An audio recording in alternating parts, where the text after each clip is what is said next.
are now listening to the War Report Podcast Network. Welcome on in, everybody, to the War Report Podcast Network. You are now watching the Live Town Show, part of the Auburn Express, powered by the War Report. Right here, we are talking Auburn versus Jackson State tonight, tipping off inside of Neville Arena in just about 30 minutes. Your guy, Ike Jones, bringing you all the information necessary right until tip-off. Let's get straight to it, man. Let's get inside the town. The Auburn Express.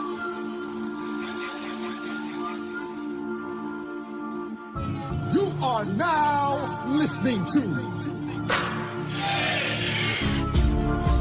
the War Report Live Town Podcast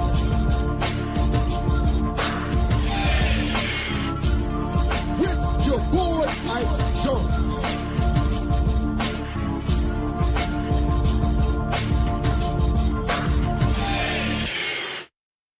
That's right, Lob Town, Auburn versus Jackson State. Hopefully everybody is having a wonderful Wednesday. Normally we would be doing the midweek report right now, but y'all know how it is during basketball season.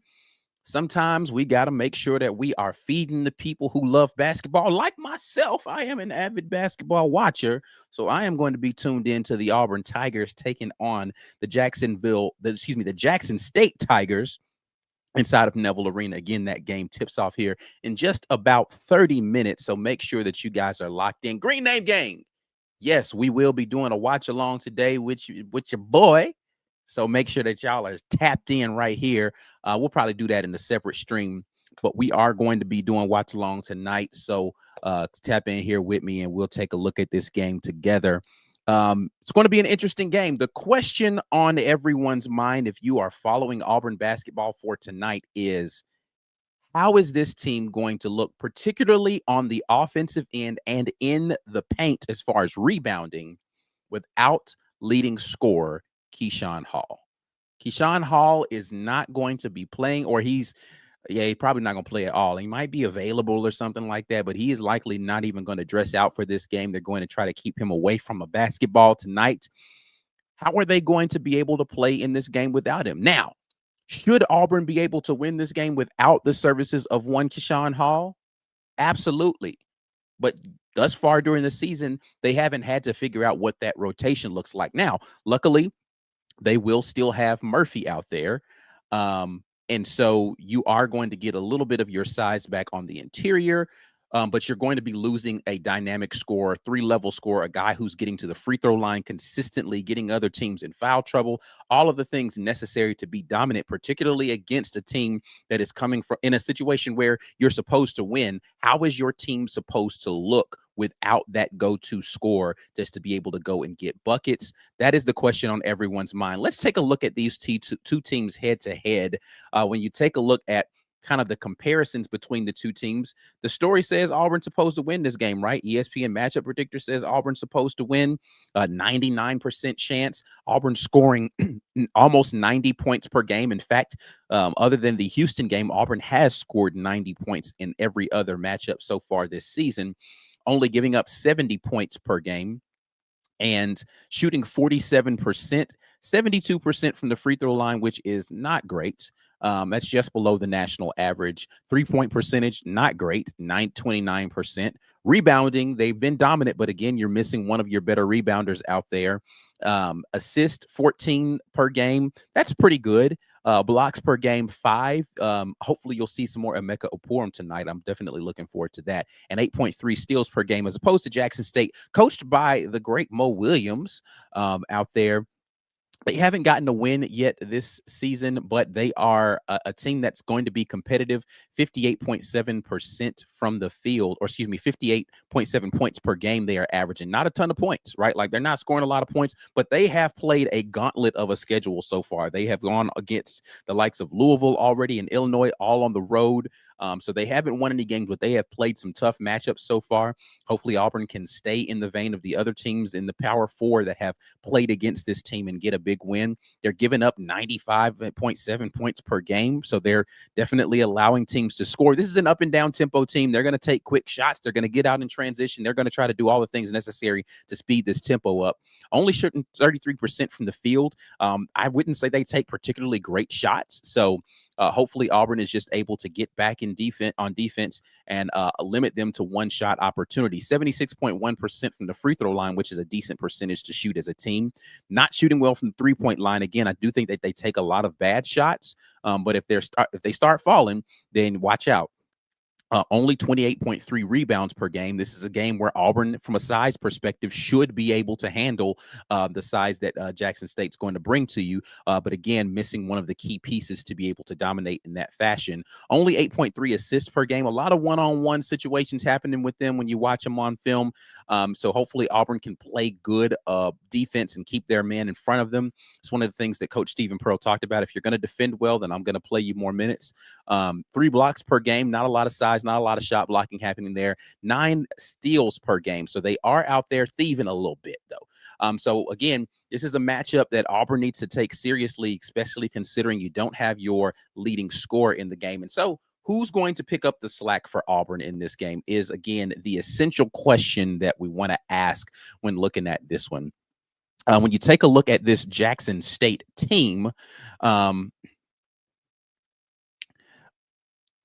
their leading scorer is Deshaun Ruffin. Deshaun Ruffin was once at Ole Miss, so this is a transfer over from Ole Miss. So he has P4 playing experience as a team that, as a player that Auburn actually recruited out of high school. Undersized guard. You know how Bruce Pearl was in love with those undersized guards. I think he's like 5'11", right? Let me make sure. 5'10" guard, but really quick, lightning quick.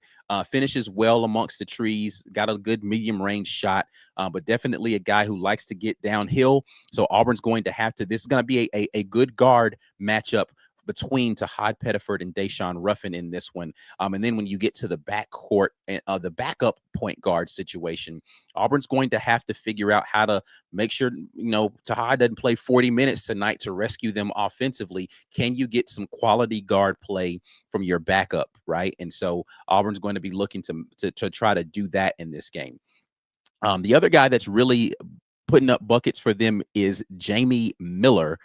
He is averaging 13.3 while Ruffin is at 14.7, but 13.3 points per game. He's shooting 53.8% from the 3-point line, though. So he's actually out there knocking threes down. Auburn's going to have to identify him. This is going to be, I can see the frustration that will mount on the face of Stephen Pearl if in transition they haven't identified where Mitchell is and they're not flying out to make sure he's not getting a quick three, or if in the half court they're not rotating over to him properly. He is going to lose it. I can see it right now. So that's going to be a huge focus for this team. And then the next leading scorer, they only have two guys that are in double digits, is Dorian McMillan. Dorian McMillan is an absolutely tremendous scorer who has the ability to be kind of like the big that they need. Even though he's a guard, he's a larger guard. McMillan is 6'3", right? So he's a guy who can go out there and present some trouble maybe for some of the Auburn guards with his size, because he's in.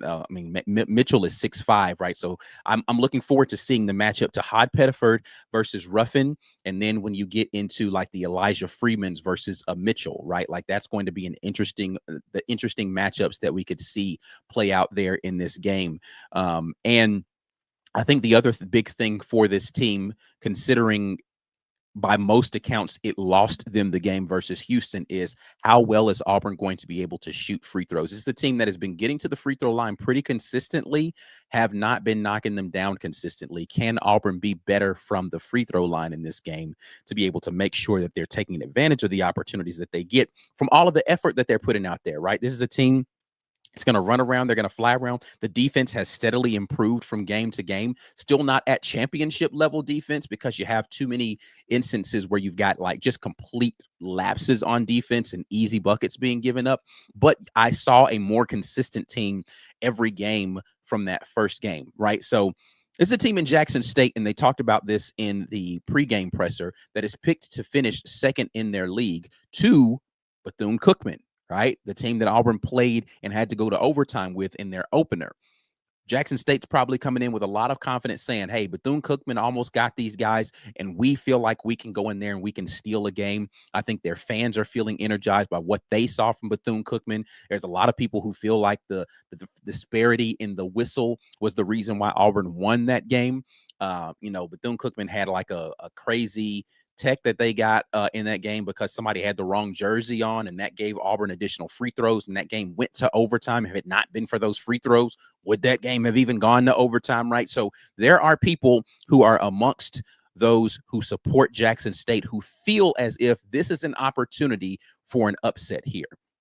And, listen, the parity, we talk about parity in college football and what's happened with the transfer portal. That is absolutely going to be seen in basketball as well. It really only takes one or two transformational type players to absolutely shift the trajectory of your program and be able to make a run. Does Jackson State have enough ammunition to be able to do that? Now, thus far this season, they've been a team that has turned the ball over entirely too much to be able to be consistent versus Power 4 teams. They're averaging 12.3 turnovers per game right now. And again, they play in this very frenetic up-tempo pace. They don't mind taking shots, really early in the shot clock in transition without having rebounders down, right? They'll pull up for a transition threes. Like, they are a team that's really out there trying to push the pace. Auburn's going to have to be sound in the way, number one, that they take care of the basketball, but number two, how they play in transition defense to make sure that they're guarding versus this team as they get out there on the floor. I'm going to get over here to your comments because I definitely want to hear what your thoughts are on who needs to step up tonight in the absence of Hall. And I want to hear kind of what is the biggest concern that you have in this game tonight versus Jackson State. Let's take a look at what we got here from the comments. Brad Browning asked the question, who are you most and least impressed with so far? Most impressed with, I'd have to say, it's a mix, right? Like, impressed is difficult because I expected to what I've seen so far from Hall. So I'm not going to go with him. I am going to go with Sebastian Williams Adams. Sway has been good so far for this team. Great energy. He's going to be a guy that's going to be able to get to the boards in the way that I've talked about and be able to supplement. Maybe he'll get some more minutes in this game. Got to be better from the free throw line. But I think overall, as a true freshman coming in playing, I've liked what I've seen from Sway.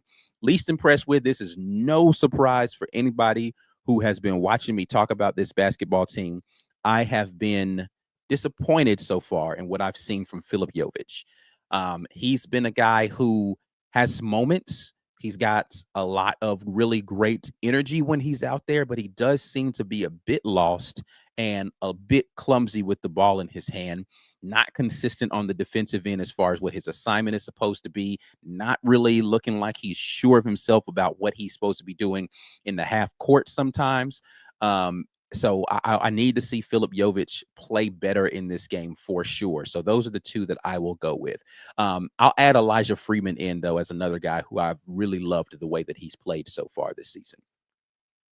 Derek Anderson says it's time for Pettiford to step up. I haven't Tahad is a guy who he steps up in the big moments in big games. So this may be a game where you see him try to take over a little bit more without Hall being there. But I've actually liked the fact that he's been good as a facilitator so far, something that maybe some were concerned that he would not be able to do as the lead point guard for this team. I think he's done well at that so far this year. If you look at his assist to turnover stats, let's actually look at that. So we're not just talking in fantasy land or fanciful. Let's kind of take a look at what he's done so far, assist to turnover on the season. I've actually liked what I've seen from him in that regard so far this year. If we look at the statistics for Tahad Pettiford so far, he is averaging 12 points per game, which again, you really want that. I thought that was going to be closer to 15, 16, maybe even 17 points per game, but not bad. 2.5 rebounds for a small guard. It's not bad.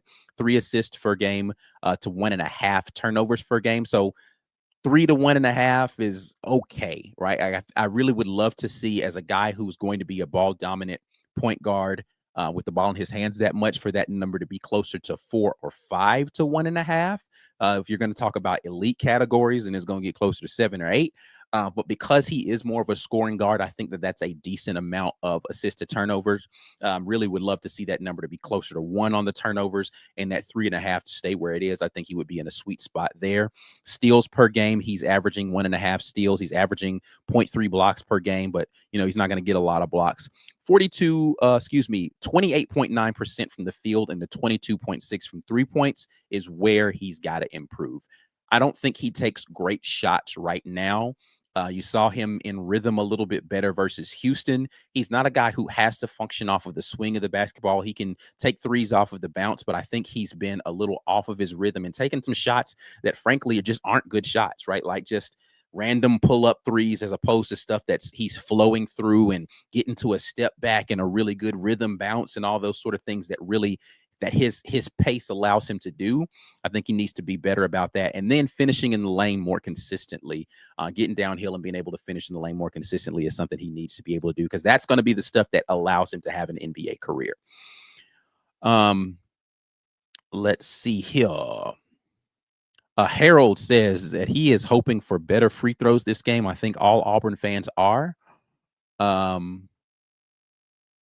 William asked how long is Hall supposed to be out. They did not give a definitive timeline on that yet, so not sure what that will be. Hayden feels comfortable in saying that Sway will be the guy to step up in the absence of Hall. Hopefully that will be the case. Marcus says that Freeman is his surprise. Not mad at that. I think he has been a breath of fresh air. I love the energy that he brings. And, listen, he is a guy from a physicality standpoint, or from a physique standpoint, I should say, that has the ability to be transformational because he's the right height to be able to play, right height, speed, agility to be able to play kind of 1 through 4, right? Like he's a really small 4, but he could play 1 through 4 and give you like a small ball type of lineup. And if he can be consistent in the way that he guards and rebounds, and there's really no limit to what he's able to do. He can step out and shoot the 3. He gets downhill. I love what he does from the mid-range. Like he's a very willing mid-range jumper to take and maker, right? That's something that frustrated me about Auburn for a while, is they just didn't have enough guys that were willing to take medium-range shots and make those consistently. And he can, of course, get all the way to the rim. You've seen the athleticism on display with him being able to finish amongst the trees, the big dunk versus Houston, the kind of Euro step joint that he had earlier in the season, right? Like he's got that in his game. So love to see the athleticism on display from him. Hayden says need Magwood to show improvement as well, cut down turnovers, get half-court offense in a flow. Caden Magwood for me right now, he seems like he's kind of swimming. Him and Bashir, let me add Bashir to the list of guys who I am disappointed in so far. Like I thought that Abdul Bashir was going to be a guy who was going to come in and be instant offense for Auburn, and it just has not been the case. He hasn't looked comfortable out there, and I think a portion of that is, again, Stephen Pearl is so laser, like he doesn't mind bad shots. He said this specifically, so this is not something that I'm guessing about philosophically for him. He's fine with you taking whatever shot that you want as long as you're willing to go guard on the other end. And I think that's the place that Bashir has struggled so far. He's used to being a guy who is a volume scorer. He's going to be the main guy that they're looking to get the ball for, or two, offensively, and he needs to adjust to a role of being a guy. And this is something, now he doesn't have the physical abilities that Denver Jones had, as far as just like he's more slight of frame. So he's not going to be able to make that transition to a defensive guard the way that Denver was. But that was actually something that Denver, I thought, struggled with in his first season at Auburn. He was used to being the guy offensively, and he had to figure out how to pick his spots and be the available shooter as opposed to being the primary scorer. And I think that that's something that Bashir needs to be able to do. But if he's going to play more minutes for Stephen Pearl, Pearl has been very specific about this. He has to commit to being a very energetic and heady defensive player. You've got to be able to defend if you're going to play for Stephen Pearl. There's just no two ways about it. If you defend, he'll put you out there on the floor. Again, he has made that very clear to the media. He has re-emphasized that point over and over again. And I think that's the place where if Bashir is going to take a transitional step to getting more minutes and having more opportunities to get into the flow of the offense and get the feel of the game at this level, he's going to have to be a better defensive player. So hopefully we'll be able to hear some of that happening for him very soon. Let's see here. 9-time champion says, I'm hearing that Bashir came to campus injured, still working through nagging injuries. Very good sourcing. Listen, if injuries has been the reason that he's not been able to move the way that he needs to, then that's absolutely a valid reason for him still working his way back through that. But, I think that's the same thing that was happening with Oporum. I think that's the same thing that's been happening with Murphy, right? Like nagging injuries kind of have not allowed them to be their best selves so far. But hopefully that is going to be something that he'll be able to work his way through and find his way into a more secure footing in the rotation. Because I do believe he can just flat out shoot the basketball, man. Like I've watched him shoot. Like being able to shoot is something that you can just do, right? Like I don't just come and go. Like you might go through a slump, but if you can shoot, you can shoot, right? So I think he just needs to be able to get into the flow of games a little bit more. So hopefully that will be something that we start to see tonight. Thomas jumps in and says, I'm expecting a minimum point win tonight. Listen, what's the number? What do you feel like? Listen, we just went through the numbers of what Jackson State does. They're giving up 95.5 points per game right now, only scoring 58.7. What do you think this Auburn team needs tonight to get out of Neville Arena with a win tonight? Is 75 points enough? Like that's going to be way less than what they've scored in all of the other games. But can they get into the 70s and hold Jackson State below 70 and get out of there with a win? What do you think the number needs to be offensively for them without the services of Hall on the offensive end tonight? Harold asks, are we having a watch party tonight? Yes, sir. We definitely are. We will get that kicked off here in a few minutes. So y'all make sure if you are Green Name Gang, tap in with your boy. We will be here watching the game together. Appreciate all of you who are continuing to be members with the team. 9-time champion, does Oporum feel like less of a developmental piece now than a few months ago? I thought he was a project when he came to campus. I liked the minutes that I've seen him play so far. He didn't play a single minute versus Houston, though. So that makes me wonder kind of where the confidence of this coaching staff is with him being able to play minutes in that game. Neither he nor Bashir logged. I think Bashir might have had like 1 minute or something. Like they just haven't played minutes or they didn't play minutes in what was ultimately the biggest game of the season so far. Now I know Oporum was kind of injured in that first game, so he didn't play in that one. Played some in the next two, but didn't play at all in the next. So I do wonder kind of where he is in their minds. But yeah, I do like what I've seen from him. He has, good patience when he's getting the ball around the basket and he's in the paint. He's shown the ability to block shots. Of course, he's got the long frame, being able to do that.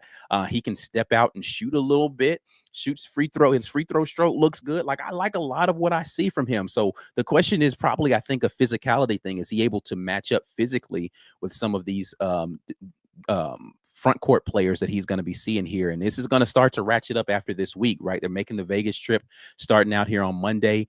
So it's going to be a lot on this team in terms of physicality and being able to play in those games. So I am looking forward to seeing how he adjusts to that, especially again, without Hall, they're going to need those minutes from him. Let's see here. 9-time jumps back in. Did Winthrop get screwed last night, or was that just me hating on Arkansas? I did not watch that game, but Arkansas definitely barely got out of there. And listen, this has been a recurring thing, man. There have been teams that are in the top 25 playing teams that they're supposed to blow out that are playing really close games so far this season. Listen, basketball is a different animal than football. And so you catch somebody on a heater, It's going to be real difficult to put that flame out. You really got to go out there and play ball against every single team because everybody's got one or two guys that's capable of going off. And listen, that Bethune-Cookman team, they couldn't miss from three. Now, Auburn didn't play great defensively, but man, they were making some tough contested shots in the lane from three. So it made it more difficult for Auburn to put that team away. This Jack State's got that ability to go out there and just get hot one night. Auburn's going to have to go out there and defend for the entirety of this game to walk away with a win. Hayden asks, do you think we will have an 8 to 9 man rotation by SEC play? I'm concerned. Well, you are going to get okay, so let's look at what the rotation looks like right now, right? Hall is playing 30 minutes per game. You really want that to come down about 5 minutes per game to mid-20s. Murphy right now in the 2 games he's played is averaging 27. Again, you want him to drop down at least 2 or 3 minutes per game from his average. Pettiford's averaging 31.3. He's the one that's going to be more difficult to get off of the floor unless you're going to have Caden Magwood start to play a little bit better where he can take 2 or 3. And then you're going to get gosh, what's the guy's name back? Help me out. Brain farts. Simon Walker is going to get back, so he's going to be able to play some more minutes. So I don't know he's going to play lead guard, point guard minutes, but he's going to be able to play a little bit more. Overton probably is going to be right around where he is in the mid-20s. Williams Adams probably going to be right around where he is. Freeman staying in the 20s. And if you can get Oporum in there, 15 minutes per game, Magwood getting up to about 12 to 15 minutes per game, and you can get Bashir rotating through for about 12 to 15 minutes per game. Yeah, you can have that type of rotation necessary. But I think the biggest, the folks that you just really can't afford to come off the floor right now, again, we will see a lot tonight how they manage that, are going to be Hall and Pettiford, right? Because those are your guys that are scoring for you. And if you ain't scoring bucket, then, hey, what are you going to do? So looking forward to seeing how that works out for them. 9-time champion Pringle, the Bama transfer straight through a guy to the ground inside 30 seconds of a 1-point game, double technical, so no free throw. Well, Pringle is a very physical interior presence, so that doesn't really surprise me. But I didn't watch that game. I was working yesterday, so didn't get a chance to take a look at that. I haven't actually looked at a lot of games outside of Auburn and Auburn's opponents thus far this season. So with football season happening and basketball season happening, it limits my ability to effectively do too much looking at this other stuff. But that is going to be it for the preview. Green Name Gang. We'll do this on a completely different stream. We are getting into watch party. Actually, no, we'll stay right here. We'll stay right here, Green Name Gang, on this stream and have our watch party. So thank you to everybody who is not a member of the channel. If you would like to watch along with us, it don't take a whole lot of money to become a member. $3.99 per month gets you to supporter level. $5.99 per month gets you to Patreon level. That is only right here on YouTube. So if you are out there in the land of Twitter /X, whatever, and Facebook, you need to come over to the YouTube. Subscribe to the channel first and foremost. That's free. But then you can jump in here and get a membership and you can watch along with us tonight during the game. We will be doing that. So hopefully you guys decide to do that. Thank you to those of you who are over there on those 2 platforms. Excuse me, those 2 platforms. But I am going to bid you all adieu. And we will stick in right now with our folks who are here on Twitter